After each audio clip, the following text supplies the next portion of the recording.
Hey, what's up, YouTube? 2 videos in 2 days. Man, even the high-paying YouTubers hardly don't do that. But I did want to show you all some updates of what happened today and this evening. So we're going to go ahead and get right into it. I went ahead and got my big field mowed. Starts up there and it goes all the way down the fence until it hits a ditch.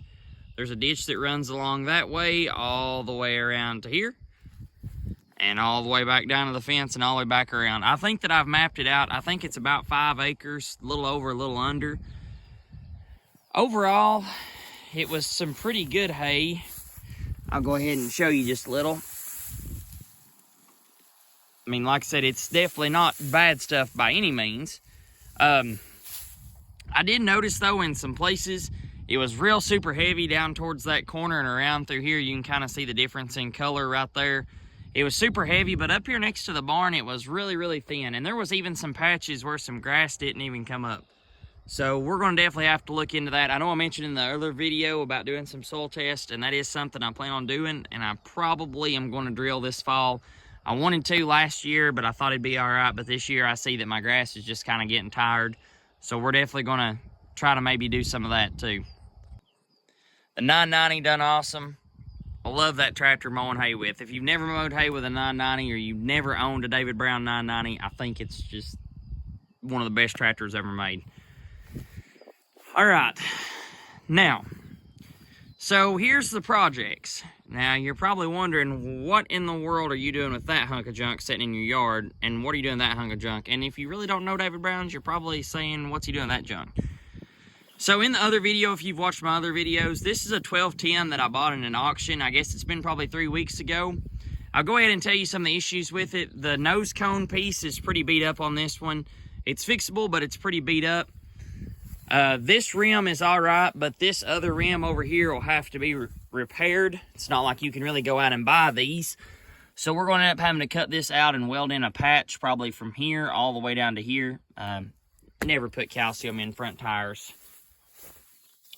Every one of these tractors are missing a grill, by the way. It's 1,000 wonders that mine had the factory grill in it, but they're super easy to make if you have the right material, so that's definitely on the to-go list.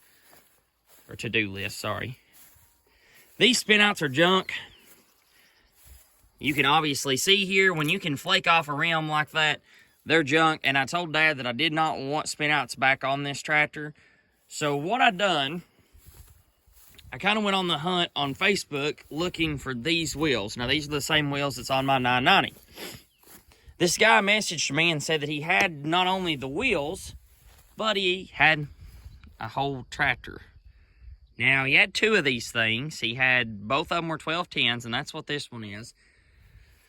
One of them had a loader, one of them didn't.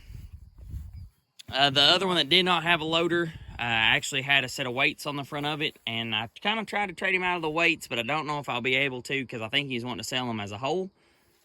Man, that tar went about 100 miles an hour and then it blew up. But this is another reason I wanted this. This is a Case 65 loader. Now, it may look rough, but I promise you there is potential sitting here.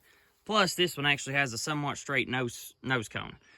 So our plan is we're going to try to take this tractor. We're going to take the rear rims, and I'm going to end up getting new rubber too and put on it. So it is going to have new rubber on the back. The front rubber is pretty good, so we're not really going to worry about the fronts for now. But the goal is to take 2 tractors, both these being 1210s, and make one good one. So hopefully by the time that we're finished up, I'll have a 4-wheel drive loader tractor for under $5,000, which is really uncommon, really unheard of. But that is if nothing major doesn't happen, that thing needs a lot of work. But I do want you all to stay tuned in this series. I'm going to try to do a little series of fixing that one up. Hopefully looking like that one by the time it's done. So you all just have to stay tuned. So this is part 1 or episode 1, whatever you want to call it, of taking 2 tractors and making one. Don't ever let anybody make you feel like you're less of somebody because you don't have the nicest, newest stuff. You go out there, you find what makes you happy, and you build what makes you happy, and don't care about what others say. I love these old David Brown tractors. They're awesome. They're simple. They're fairly easy to find parts for. I can order a lot of stuff through the internet and through my local little farm store. So you go out and you do what you want to do, not just with tractors, but anything in life. You go out and be who you want to be. Don't worry about what others say. I hope y'all have an awesome night, and I hope you all stay tuned for the series.